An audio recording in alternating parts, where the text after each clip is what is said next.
Halo teman-teman, selamat datang di channel ini. Kali ini kita akan menyaksikan sebuah kisah yang benar-benar menyentuh hati. Seorang pria datang menghadiri pernikahan mantan kekasihnya, dan di momen penuh haru itu, ia naik ke panggung lalu menyanyikan sebuah lagu sedih yang membuat semua orang menangis. Namun siapa sangka, setelah lagu itu selesai, sesuatu yang tak terduga pun terjadi. Kira-kira, apa yang terjadi selanjutnya? Tulis di kolom komentar dari kota mana kamu menonton. Jangan lupa tekan tombol like dan subscribe. Kalau sudah, mari kita saksikan video selengkapnya. Nonton sampai selesai ya. Dan jangan lupa subscribe channel ini. Welcome to Montesa Channel. Di sebuah kampung kecil yang dikelilingi hamparan sawah hijau dan suara ayam berkokok setiap pagi, hiduplah seorang pria sederhana bernama Rian. Ia bukan orang kaya, bukan pula orang yang punya jabatan tinggi. Sehari-harinya, ia bekerja sebagai buruh bangunan, mengaduk semen, mengangkat batu bata, dan menjemur keringat di bawah terik matahari. Namun meski hidupnya serba pas-pasan, Rian dikenal oleh semua orang di kampung itu sebagai sosok yang sopan, rendah hati, dan mudah menolong. Wajahnya selalu menampilkan senyum, meskipun tangannya penuh luka dan badannya lelah karena bekerja. Setiap sore, setelah bekerja, ia sering duduk di tepi sungai kecil dekat rumahnya. Dari sana, kadang ia melihat seorang gadis melintas membawa ember, mencuci pakaian, atau sekadar mengambil air. Gadis itu bernama Sinta. Sejak pertama kali bertemu, entah kenapa, setiap kali Sinta tersenyum, dunia Rian terasa lebih tenang. Suatu sore, saat matahari mulai turun ke barat dan langit berubah jingga, Rian memberanikan diri menyapa. Hati-hati jalannya licin, habis hujan tadi pagi. Sinta tersenyum kecil. Iya, Rian, kamu nggak pulang, katanya kerjaanmu sudah selesai. Rian mengangguk pelan, menatap air sungai. Iya, cuma mau duduk sebentar. Capek, tapi rasanya adem melihat air begini. Capek itu tandanya kamu orang rajin, jawab Sinta sambil tertawa kecil. Dari percakapan sederhana itu, perlahan keduanya mulai saling mengenal. Hari demi hari, mereka semakin dekat. Rian sering membantu keluarga Sinta memperbaiki pagar atau mengangkat karung beras. Sinta pun sering membawakan air minum atau makanan kecil saat Rian bekerja di sekitar rumahnya. Cinta mereka tumbuh sederhana, tanpa janji-janji manis, tanpa hadiah mahal. Hanya rasa saling memahami dan doa dalam diam. 2 tahun berlalu, hubungan mereka semakin kuat. Warga kampung pun tahu bahwa Rian dan Sinta saling mencintai. Banyak yang berharap mereka segera menikah, karena semua orang percaya bahwa Rian adalah sosok pria yang bertanggung jawab dan tulus. Suatu malam, di bawah langit yang penuh bintang, Rian berbicara dengan Sinta di depan rumah bambunya. Sinta, aku tahu aku belum bisa kasih apa-apa sekarang. Tapi aku janji, aku akan kerja keras. Aku pengen datang ke rumahmu, bukan cuma buat main, tapi buat melamar kamu. Sinta menunduk, senyum tipis di bibirnya. Aku nggak butuh yang mewah. Rian, aku cuma pengen kamu serius. Rian menatap matanya dalam-dalam. Aku serius. Aku cuma perlu waktu sedikit lagi. Aku mau kumpulin uang buat mahar dan biaya nikah. Setelah itu, aku datang bawa orang tuaku. Sinta mengangguk pelan. Aku percaya. Malam itu, mereka berdua sama-sama memandang langit, seolah menitipkan harapan pada bintang yang berkelip di atas sana. Tak ada yang tahu bahwa waktu akan mempermainkan janji mereka, bahwa cinta yang tumbuh dalam kesederhanaan itu sebentar lagi akan diuji oleh kenyataan yang pahit. Hari-hari Rian terus berjalan seperti biasa. Ia tetap bekerja keras di proyek bangunan, menabung sedikit demi sedikit untuk mewujudkan niatnya menikahi Sinta. Dalam setiap adukan semen dan setiap tetes keringatnya, terselip satu harapan, agar ia bisa segera datang ke rumah Sinta membawa lamaran. Namun kehidupan tidak selalu berjalan sesuai harapan. Suatu sore, setelah pulang dari kerja, Rian duduk di beranda rumahnya. Ibunya datang sambil membawa sebuah amplop berwarna putih gading. Rian, ini ada undangan, katanya dari rumahnya Sinta. Rian tersenyum kecil. Tangannya gemetar saat menerima amplop itu. Ia mengira undangan itu adalah pesta keluarga atau mungkin acara syukuran. Tapi saat ia membuka dan membaca tulisan di dalamnya, senyumnya perlahan hilang. Di sana tertulis nama Sinta dan nama laki-laki lain di sampingnya. Rian membeku, tangannya bergetar, matanya kosong menatap tulisan itu. Minggu depan, tanggalnya sudah ditentukan. Ia menarik napas dalam-dalam. tapi dadanya terasa sesak seperti terhimpit batu besar. Ibunya yang melihat ekspresi anaknya langsung bertanya pelan, "Rian, kenapa? Itu undangan apa?" Rian hanya menjawab lirih, "Sinta, mau nikah, Bu." Ibunya terdiam, tak ada kata yang bisa menghapus luka sebesar itu. Malamnya, Rian berjalan menyusuri jalan kecil menuju rumah Sinta. Ia ingin memastikan semuanya, berharap ada kesalahpahaman. Tapi sesampainya di depan rumah itu, ia melihat tenda besar sedang dipasang, lampu-lampu pesta digantung, dan orang-orang sibuk menyiapkan acara. Dari kejauhan, ia mendengar suara seseorang berkata, calon suaminya orang kota, kerjanya sukses, mahar yang dibawa katanya tinggi sekali. Rian hanya berdiri diam, langkahnya terasa berat, ia tidak ingin masuk, hanya memandang dari jauh. Tak lama kemudian, Sinta keluar dari rumah bersama ibunya. Saat melihat Rian, wajah Sinta langsung berubah pucat. Rian menatapnya lama, tak ada amarah, hanya tatapan yang penuh pertanyaan dan kesedihan. "Kenapa, Sinta? Apa semua ini benar?" Sinta menunduk, air matanya menetes. "Aku nggak bisa apa-apa, Rian, orang tuaku yang memilihkan, katanya, aku harus nurut.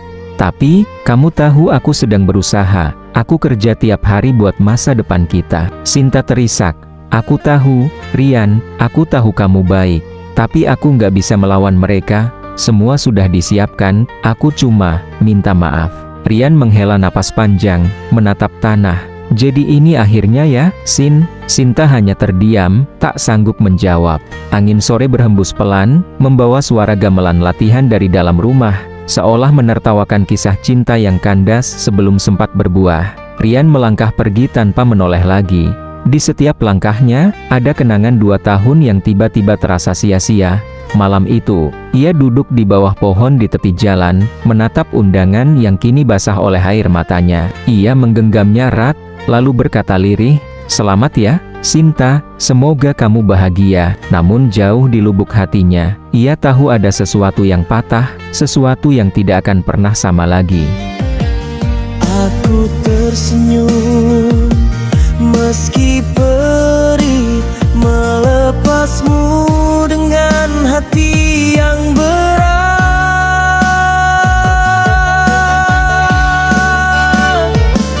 Kini kau milik orang lain.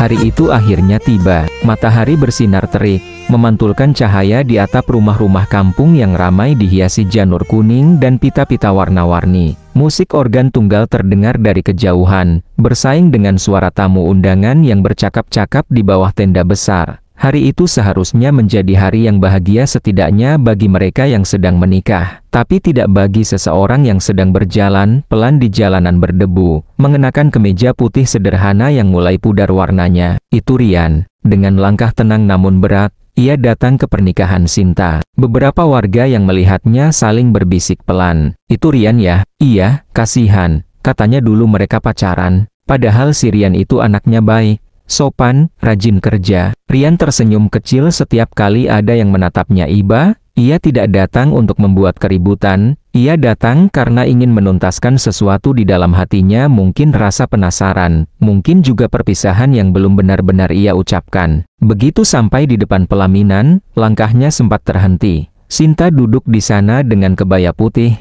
senyum di bibirnya kaku, matanya terlihat sembab seolah semalaman tidak tidur. Di sampingnya, sang suami tampak gagah dengan pakaian adat dan senyum penuh percaya diri. Semua orang tampak bahagia kecuali 2 orang yang pernah berjanji saling menunggu. Rian menunduk sebentar, lalu berjalan mendekat. Ia mengulurkan tangan. "Selamat ya, Sin." Sinta menatapnya sejenak, menahan air mata yang hampir jatuh. "Terima kasih, Rian." Suara mereka lirih, hampir tenggelam oleh riuhnya musik dan tepuk tangan tamu yang lain. Namun di tengah suasana itu, sesuatu dalam diri Rian seperti ingin ia lepaskan. Sebuah beban di dadanya yang selama ini ia pendam. Ia pun menatap penyanyi organ tunggal di sisi panggung dan berkata pelan, "Boleh saya nyanyi satu lagu?" Orang-orang di sekitar menoleh, sebagian tampak kaget, sebagian lagi penasaran. Penyanyi itu mengangguk dan menyerahkan mikrofon. "Silakan, Mas." Rian naik ke atas panggung. Musik pelan mulai mengalun, nada-nada lembut yang seolah membawa suasana berubah sunyi. Rian menggenggam mikrofon itu erat-erat, matanya menatap ke arah pelaminan. Dan ketika ia mulai bernyanyi, suara itu keluar begitu dalam, begitu jujur, seperti berasal langsung dari hatinya yang paling dalam. Lirik lagu itu sederhana, tentang seseorang yang mencintai tapi tak bisa memiliki, tentang janji yang tak sempat ditepati, dan doa agar yang dicintai bahagia meski bersama orang lain.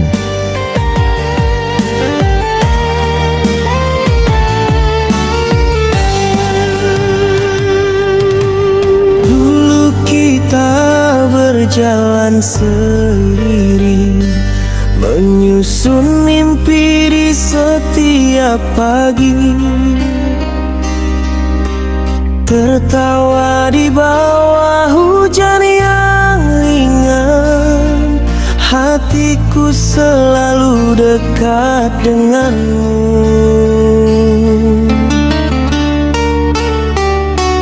Tapi waktu membawa jarak, dan kau memilih jalan lain.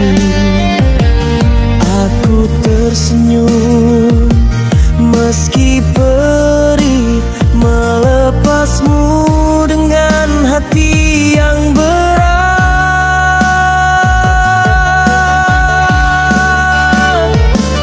Kini kau milik orang lain.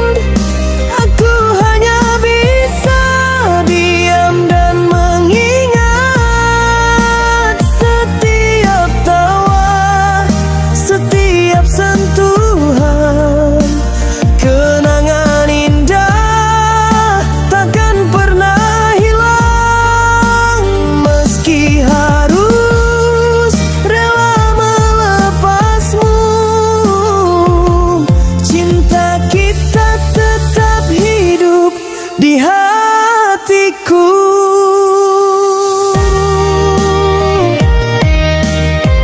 Semakin lama ia bernyanyi, suasana semakin hening. Para tamu undangan mulai menunduk, beberapa di antaranya menitikan air mata. Sinta di pelaminan tak kuasa lagi menahan tangisnya.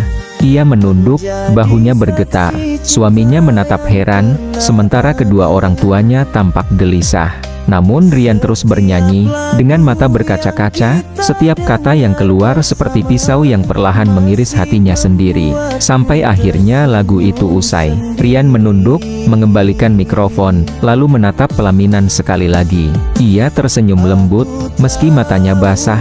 "Terima kasih, dan semoga bahagia." Tanpa menunggu jawaban, ia turun dari panggung dan berjalan pergi perlahan, meninggalkan keramaian di belakangnya. Semua mata tertuju padanya, sebagian kagum, sebagian sedih, sebagian terdiam tanpa kata. Dan di kursi pelaminan itu, Sinta hanya bisa menangis.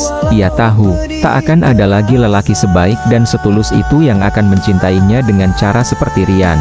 Sore itu, di bawah langit kampung yang mulai jingga, langkah Rian menjauh sendirian. Tapi dari balik tenda yang semakin sepi, suara bisik-bisik para tamu masih terdengar. Kasihan, ya, cinta yang tulus kalah oleh harta. Hari-hari setelah pernikahan itu terasa hampa bagi Rian. Setiap pagi ia tetap berangkat bekerja, tapi semangatnya seperti tertinggal di pelaminan yang pernah ia datangi. Suara palu, adukan semen, dan teriakan mandor kini terasa asing di telinganya. Tubuhnya bergerak, tapi pikirannya melayang entah kemana. Malam hari, ia sering duduk sendirian di depan rumah, menatap langit tanpa bicara. Ibunya yang memperhatikannya hanya bisa menghela napas panjang. "Rian, kamu jangan terus begini, nak, hidup harus jalan." Rian tersenyum tipis, "Aku tahu, Bu, aku cuma masih belajar nerima semuanya. Yang pergi biarlah pergi," lanjut ibunya pelan, "kamu anak baik, Tuhan pasti kasih jalan lain." Rian menatap ibunya, lalu berkata pelan, "Mungkin memang waktunya aku pergi jauh, Bu, cari jalan lain itu." Beberapa hari kemudian, kabar beredar di kampung, Rian akan berangkat ke luar negeri, menjadi tenaga kerja. Warga yang mendengar kabar itu banyak yang terkejut. "Serius Rian mau ke luar negeri?" Ia katanya mau kerja di sana, biar bisa bantu ibunya juga. Ya semoga berhasil, anak sebaik itu pantas punya hidup lebih baik. Keputusan itu bukan hal mudah, tapi Rian tahu, jika ia terus tinggal di kampung yang penuh kenangan tentang Sinta, ia tidak akan pernah bisa benar-benar pulih. Maka ia menandatangani surat keberangkatan, mengurus paspor, dan berpamitan pada ibunya. Malam sebelum keberangkatan, ia kembali duduk di tepi sungai tempat di mana dulu ia dan Sinta sering berbicara. Suara jangkrik bersahutan, dan angin malam berembus lembut, membawa kenangan masa lalu yang tiba-tiba terasa begitu nyata. Ia mengambil selembar foto kecil dari saku bajunya, foto dirinya bersama Sinta saat mereka masih bersama. Foto itu sudah kusam dan terlipat di tepinya. Rian menatap foto itu lama, lalu berbisik lirih. Aku nggak tahu kamu bahagia atau nggak sekarang, Sin. Tapi aku mau berjuang, bukan buat nyalip masa lalu, tapi buat masa depanku sendiri. Ia meremas foto itu perlahan, lalu meletakkannya di permukaan air sungai. Foto itu hanyut, perlahan terbawa arus hingga hilang dalam kegelapan malam. Air matanya jatuh, tapi bersamaan dengan itu, hatinya terasa sedikit lebih ringan. Beberapa minggu kemudian, Rian resmi berangkat. Ia naik bus menuju bandara, membawa satu koper, sehelai jaket, dan harapan baru. Ibunya mengantar sampai terminal, menepuk bahu anaknya sambil berkata, "Hati-hati di sana ya, Nak. Jangan lupa pulang kalau sudah berhasil." Rian mengangguk sambil menunduk, "Iya, Bu, aku janji." Di negeri orang, hari-hari Rian diisi dengan kerja keras. Ia bangun sebelum matahari terbit, bekerja di proyek, kadang sampai malam, tapi ia tidak pernah mengeluh. Setiap kali rasa lelah datang, ia selalu mengingat alasan mengapa ia pergi, bukan karena ingin lari, tapi karena ingin membuktikan bahwa hidupnya masih bisa berarti meski hatinya pernah patah. Bulan berganti tahun, perlahan, kerja kerasnya mulai membuahkan hasil. Gajinya lumayan besar, cukup untuk dikirim pulang dan ditabung. Ia bahkan mulai membangun usaha kecil di kampungnya, warung bahan bangunan yang dikelola oleh teman lamanya. Dalam setiap kiriman uang, ia selalu menyelipkan pesan singkat untuk ibunya. "Bu, doain Rian terus ya, biar bisa bangun rumah sendiri nanti." Dan ibunya selalu menjawab, "Iya, Nak, doa ibu nggak pernah berhenti." Waktu terus berjalan, Rian mulai menata hidup baru. Luka lama memang belum hilang sepenuhnya, tapi kini tak lagi menyakitkan seperti dulu. Di hati kecilnya, ia belajar bahwa perpisahan kadang bukan akhir dari segalanya, tapi justru awal dari perjalanan menuju kehidupan yang lebih baik. 5 tahun berlalu sejak Rian meninggalkan kampungnya. Waktu berjalan cepat, seolah menghapus jejak luka yang dulu begitu dalam. Kini Rian telah berubah, penampilannya lebih rapi, wajahnya lebih tenang, dan langkahnya penuh keyakinan. Setelah bertahun-tahun bekerja di negeri orang, ia akhirnya memutuskan untuk pulang. Hari itu, bus yang ditumpanginya berhenti di terminal kecil di kampungnya. Rian turun dengan membawa tas besar dan satu koper. Angin sore menerpa wajahnya, membawa aroma tanah yang dulu begitu ia rindukan. Ia tersenyum kecil. Akhirnya pulang juga, gumamnya pelan. Jalanan kampung sudah berubah, rumah-rumah banyak yang dibangun baru, beberapa toko berdiri di pinggir jalan. Suara anak-anak bermain terdengar di kejauhan, membuat suasana kampung terasa hangat. Namun di balik semua perubahan itu, ada rasa sepi yang tiba-tiba menyelinap di dada Rian. Ada sesuatu yang terasa hilang, entah apa. Sesampainya di rumah, ibunya menatapnya dengan air mata bahagia. "Rian, kamu sudah pulang, Nak?" Rian tersenyum dan memeluk ibunya erat. "Aku pulang, Bu, dan sekarang aku sudah bisa bahagiain Ibu." Malam itu, mereka makan bersama dengan sederhana, tapi penuh tawa dan syukur. Beberapa hari kemudian, Rian berjalan-jalan keliling kampung. Ia ingin melihat bagaimana tempat yang dulu ia tinggalkan kini berubah. Di tengah perjalanan, tanpa sengaja ia melewati rumah yang pernah begitu berarti baginya, rumah Sinta. Rumah itu tampak sedikit kusam, catnya mulai pudar, pagar kayunya rusak di beberapa bagian. Namun yang membuat langkah Rian berhenti bukanlah kondisi rumah itu, melainkan suara keras yang terdengar dari dalam. Suara pertengkaran. "Sudah kubilang aku capek, jangan ngomel terus," suara pria terdengar tinggi. "Kalau kamu nggak mabuk terus, aku nggak bakal ngomel," jawab seorang wanita dengan nada serak.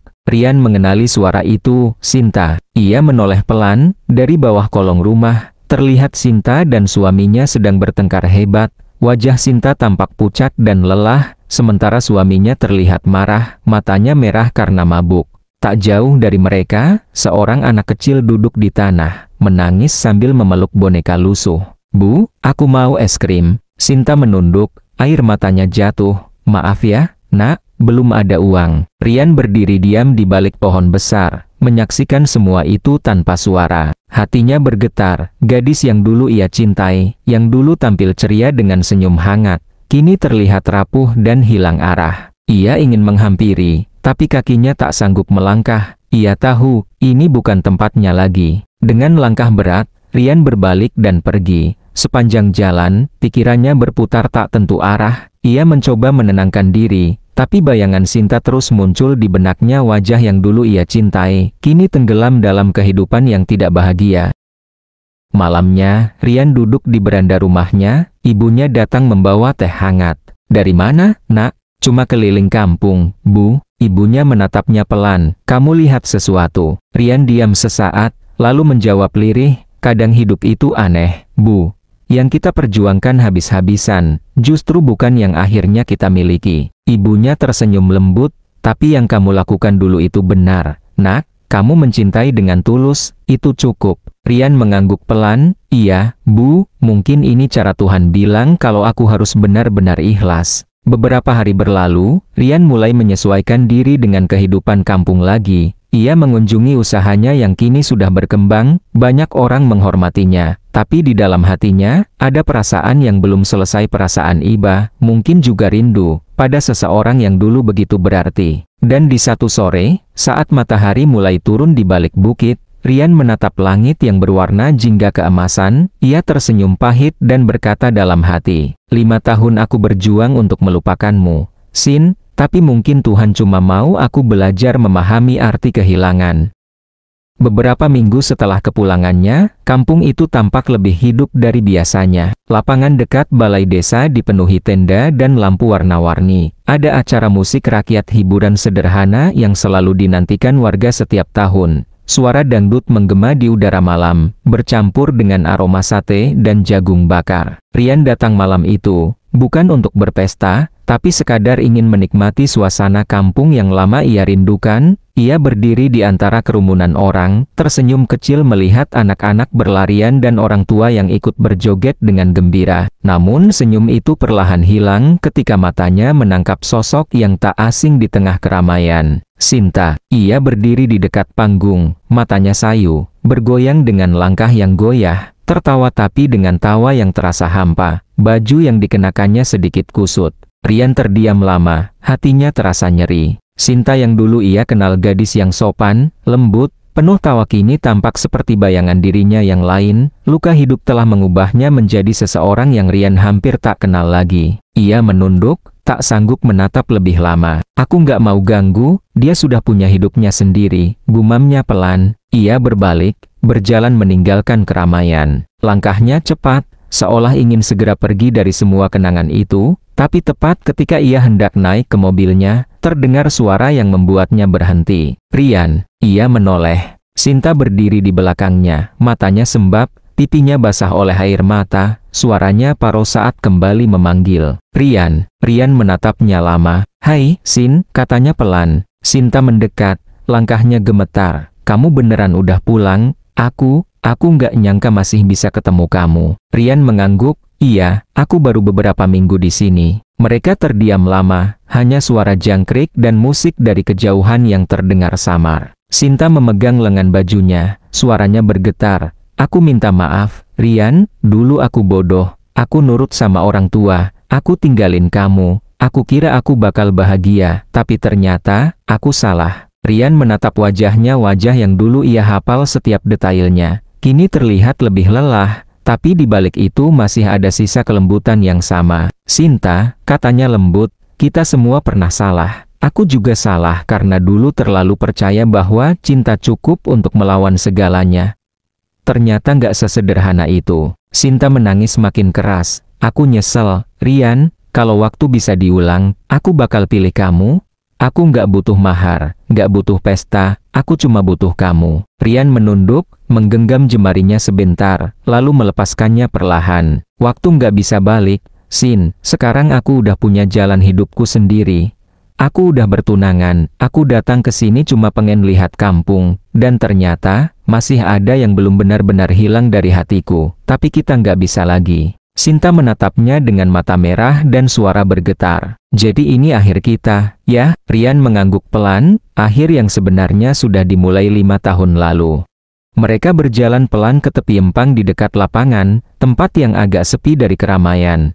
Bulan memantulkan cahayanya di permukaan air, menciptakan bayangan dua sosok yang berdiri bersebelahan, dua orang yang pernah saling mencintai, tapi tak lagi bisa bersama. Sinta menatap ke arah langit, lalu berkata lirih, "Aku doain kamu bahagia, Rian." Rian tersenyum samar, "Aku juga doain kamu menemukan tenangmu, Sin." Kadang, bahagia itu bukan tentang siapa yang kita miliki, tapi tentang siapa yang bisa kita maafkan. Sinta menunduk, air matanya jatuh membentuk riak kecil di air empang. Sementara Rian menatapnya sekali lagi, lalu melangkah pergi. Kali ini, langkahnya mantap, tidak ada lagi bayangan masa lalu yang mengikat, hanya kenangan yang perlahan larut bersama angin malam. Dari kejauhan, suara musik rakyat masih terdengar, tapi di hati Rian hanya ada keheningan. Ia menatap langit, menghela napas panjang, dan berbisik pelan, "Terima kasih, Sin, karena pernah membuatku belajar arti cinta, dan arti melepaskan." Dan malam itu, di bawah sinar bulan yang pucat, kisah mereka benar-benar berakhir bukan dengan kebersamaan, tapi dengan keikhlasan.